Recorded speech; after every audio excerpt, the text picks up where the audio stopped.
Hello friends. आज हम business studies के अंदर करेंगे what is the nature of the management. देखो, मैनेजमेंट का क्या अर्थ होता है वो मैं नेचर एंड स्कोप के अंदर बता चुकी हूँ। मैनेजमेंट जो है एक प्रोसेस है, प्लानिंग है, ऑर्गेनाइजिंग है, स्टाफिंग है, डायरेक्टिंग एंड कंट्रोलिंग है। मैनेजमेंट को हम ऐसे भी डिफाइन कर सकते हैं, management is the art of getting things done through other people. तो यहाँ पे मैं जो डेफिनेशन पार्ट है उसका ज़्यादा नहीं बताऊँगी क्योंकि वो मैं ऑलरेडी कवर कर चुकी हूँ। और ये हमारा जो लेक्चर है that is what is the nature of the management. Nature of the management का अर्थ होता है क्या मैनेजमेंट साइंस है, क्या मैनेजमेंट आर्ट है। पहले हम देखते हैं कि साइंस का अर्थ क्या होता है। देखो, साइंस जो है सिस्टमेटिक बॉडी ऑफ नॉलेज, जिसका अर्थ होता है कि ये कॉज एंड इफेक्ट रिलेशनशिप के ऊपर बेस्ड होती है, जिसके अंदर जो प्रिंसिपल्स बने होते हैं ये ऑब्जर्वेशन एंड एक्सपेरिमेंट के बेसिस पे होते हैं, जिनकी हम यूनिवर्सल इनकी मतलब बेसिकली वेरिफिकेशन कर सकते हैं। Systematic body of knowledge which is acquired on the basis of observation and experiments and verification of the knowledge is possible। देखो, बेसिकली जो फिजिक्स है या केमिस्ट्री है, क्योंकि फिजिक्स के अंदर भी जैसे लॉ ऑफ ग्रेविटेशनल फोर्स है जो न्यूटन ने डेवलप किया है, जो एक्सपेरिमेंट के बेसिस पे है, जिसमें उसने बताया कि ऊपर से हमेशा चीज़ें जो है नीचे गिरती हैं, क्योंकि अर्थ के अंदर क्या होता है, ग्रेविटेशनल फोर्स है। तो साइंस के तीन फीचर्स होते हैं, systematised body of knowledge, principle based on experiment and universal validity. अब देखो, ये जो तीन फीचर्स हैं साइंस के, उसके बेसिस पे हम देखेंगे क्या मैनेजमेंट साइंस है। देखो, नेचुरली साइंस के अंदर क्या होता है कि systematised body of knowledge cause and effect relationship जो आइडेंटिफाई करता है, जो एक्सपेरिमेंट के बेसिस पे डेवलप किया जाता है, उसके बेसिस पे हम कह सकते हैं कि मैनेजमेंट भी जो है सिस्टमेटाइज्ड बॉडी ऑफ नॉलेज है। क्योंकि जो मैनेजमेंट थिंकर्स हैं, जो एक्सपर्ट्स हैं, उन्होंने जो मैनेजमेंट के प्रिंसिपल्स हैं, मैनेजमेंट की जो थ्योरीज हैं, काफ़ी सालों की रिसर्च के बाद डेवलप की है। और सेकेंड जो है principle based on experiment. Naturally यहाँ पे जो मैनेजमेंट है, जो थिंकर्स हैं, उन्होंने भी जो मैनेजमेंट के प्रिंसिपल्स या थ्योरीज डेवलप की हैं, तो उनकी रिसर्च के बेसिस पे, एक्सपेरिमेंट के बेसिस पे जो वो थ्योरीज जो है उन्होंने मतलब कंसेप्चुअलाइज की है, which is based on experiment के बेसिस पे। अब थर्ड जो है क्या यूनिवर्सल एप्लीकेशन है। क्योंकि देखो, जो साइंस के प्रिंसिपल्स होते हैं ये हर सिचुएशन के अंदर सही होते हैं, इनकी एप्लीकेशन होती है, इसके अंदर हम चेंज नहीं कर सकते। जैसे केमिस्ट्री के अंदर क्या है कि अगर एक केमिकल को दूसरे केमिकल को स्पेसिफाइड मात्रा के अंदर हम मिक्स करते हैं तो उसका रिएक्शन निकलता है। जब कंपोजिशन चेंज हो जाता है तो रिएक्शन भी चेंज हो जाता है। लेकिन जो मैनेजमेंट के प्रिंसिपल्स हैं इनको भी हम अप्लाई कर सकते हैं, बट इनकी यूनिवर्सल एप्लीकेशन नहीं होती।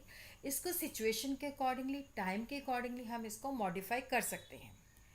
इसीलिए हम इसको कहते हैं कि मैनेजमेंट जो है एग्जैक्ट साइंस नहीं है, जैसे फिजिक्स एंड केमिस्ट्री है। मैनेजमेंट बेसिकली अप्लाइड साइंस है, इन एग्जैक्ट साइंस है। एर्नेस्ट टेल कहते हैं कि ये सॉफ्ट साइंस है क्योंकि इसके प्रिंसिपल रिजिडली डिफाइंड नहीं है कि इसको ऐसे ही अप्लाई करना है, इसको हम मॉडिफाई कर सकते हैं। अब सेकेंड क्वेश्चन ये अराइज होता है, क्या मैनेजमेंट कला है। सबसे पहले हम कला का अर्थ देखते हैं कि practical application of existing knowledge, जिसके तीन पैरामीटर्स होते हैं, existence of theoretical knowledge, personalised application, based on practice and creativity. देखो, जो मैनेजमेंट थिंकर्स हैं जिन्होंने मैनेजमेंट प्रिंसिपल्स को अप्लाई करना है, नेचुरली वो प्रिंसिपल एग्जिस्ट करते हैं, वो थ्योरी एग्जिस्ट करती है। जब भी हमने आर्ट जब भी हमने किसी चीज़ को यूज़ करना है तो उसके पीछे थ्योरेटिकल बैकग्राउंड का होना ज़रूरी है। जब तक हमें कंसेप्चुअल नॉलेज नहीं होएगी तो हम उसको यूज़ कैसे करेंगे। जैसे आपकी क्लास को देखो, बिजनेस स्टडीज़ टीच करनी है तो ऑब्वियसली जो बंदा आपको टीच करता है उसको बिजनेस स्टडीज़ की नॉलेज होनी असेंशियल है। अगर वो नॉलेज नहीं है तो वो आपको टीच कैसे करेगा। फिर पर्सनलाइज्ड एप्लीकेशन, इसका मतलब होता है कि जैसे देखो मैनेजर है, प्रोडक्शन मैनेजर है, ए डिवीज़न का प्रोडक्शन मैनेजर है, बी डिवीज़न का प्रोडक्शन मैनेजर है। दोनों क्या है कि दोनों को पता है कि प्रोडक्शन कैसे करनी है, प्रोडक्शन के अंदर क्या रूल्स अप्लाई होते हैं, लेकिन दोनों का जो वे है वो डिफरेंट है। तो यहाँ पे जो मैनेजर्स होते हैं उनका जो way of applying the knowledge है वो डिफरेंट होता है। पर्सनलाइज्ड एप्लीकेशन का मतलब होता है कि पर्सन जो है उस नॉलेज को कैसे यूज़ करता है वो पर्सन टू पर्सन वेरी करता है। जैसे देखो ए सेक्शन है, वहाँ पे ए टीचर है तो वो उसका इनोवेटिव मेथडोलॉजी है, तो वो बच्चों को बहुत इंटरेस्टिंग लगती है।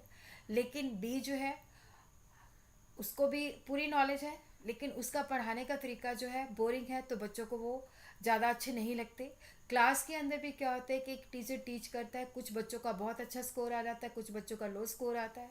तो वहाँ पे उस गिवन नॉलेज को हम कैसे यूज़ करते हैं। फिर है कि based on practice and creativity. देखो जो आर्ट होता है, जितना हम इसको कहते हैं कला करने से ज़्यादा निखरती है। जब हम किसी चीज़ को बार बार करते हैं तो उसके अंदर हम एक्सपर्ट हो जाते हैं, उसके कॉन्सिक्वेंसेस हमें पता चलने लग जाते हैं। और उसके अंदर क्या होता है कि जब हम उन प्रिंसिपल्स को with the passage of time जब हमें प्रैक्टिस हो जाती है, तो हम अच्छे वे से उसको कर सकते हैं। तो हम कह सकते हैं कि मैनेजमेंट जो है साइंस भी है, आर्ट भी है। साइंस इस वजह से है क्योंकि मैनेजमेंट के अंदर थ्योरीज है, प्रिंसिपल्स है, लॉजिक है जो हमें गाइड करते हैं। आर्ट इस वजह से है उस गिवन नॉलेज को हम कैसे अप्लाई करते हैं। अब देखो मैनेजमेंट क्या एक प्रोफेशन है। सबसे पहले हम मैनेजमेंट एज ए प्रोफेशन देखने से पहले हम देखते हैं प्रोफेशन का अर्थ क्या होता है। देखो प्रोफेशन जो है इकोनॉमिक एक्टिविटी, इकोनॉमिक एक्टिविटी का मतलब होता है जिसके द्वारा हम अपना लाइवलीहुड जो रोजी है वो कमाते हैं। और प्रोफेशन जो है नेचुरली उस बंदे के पास अगर स्पेशलाइज नॉलेज है तो वो उस प्रोफेशन को अडॉप्ट कर सकता है। डॉक्टर जो है देखो, अगर उसके पास डॉक्टर की डिग्री नहीं है, लॉ के पास वकील के पास लॉ की डिग्री नहीं है, तो वो वकील का प्रोफेशन नहीं कर सकता।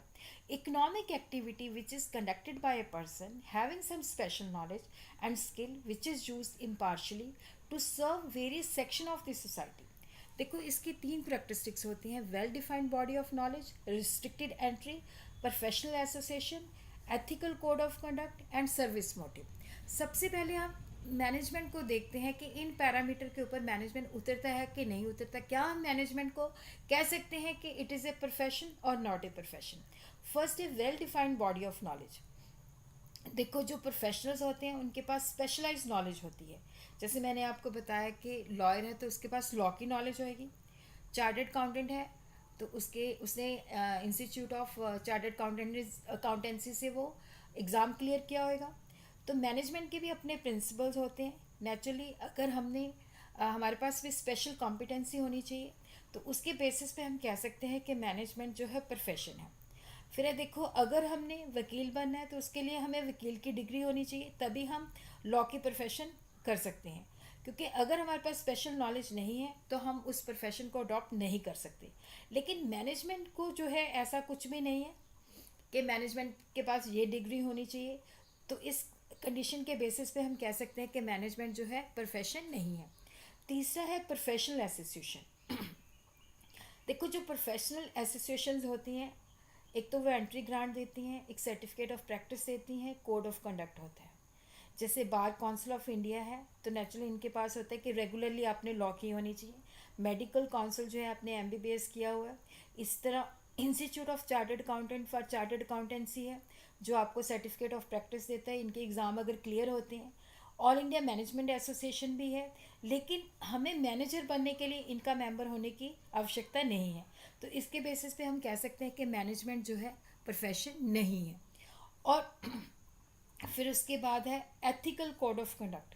देखो जो प्रोफेशन के मेंबर्स होते हैं उन्होंने कोड ऑफ कंडक्ट का मतलब होता है डूज और नॉट टू डू, कि ये हमने रूल्स एंड रेगुलेशंस को फॉलो करना होता है। जैसे लॉ, मेडिकल एंड सीएस की एथिकल कोड्स होते हैं जिसके बेसिस पे क्या होता है कि उनको फॉलो करना होता है, लेकिन मैनेजमेंट का कोई ऐसा एथिकल कोड नहीं है। फिर उसके बाद है कि मैनेजमेंट प्रोफेशन का ये मतलब होता है कि हमने सोसाइटी को सर्व करना है।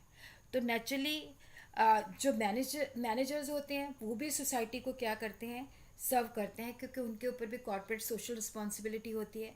तो नेचुरली यहाँ पे हम कह सकते हैं कि मैनेजमेंट एज ए प्रोफेशन है। देखो मैनेजमेंट कुछ कंडीशंस को पूरा करती है, कुछ कंडीशंस को हम पूरा नहीं कर सकती। तो जिसके बेसिस पे क्या है कि मैनेजमेंट को प्रोफेशन जो है माना भी जा सकता है, क्योंकि इंडिया के अंदर क्या है कि अभी लोगों के अंदर ये जो थॉट है कि मैनेजमेंट एज ए प्रोफेशन वो धीरे धीरे डेवलप हो रही है।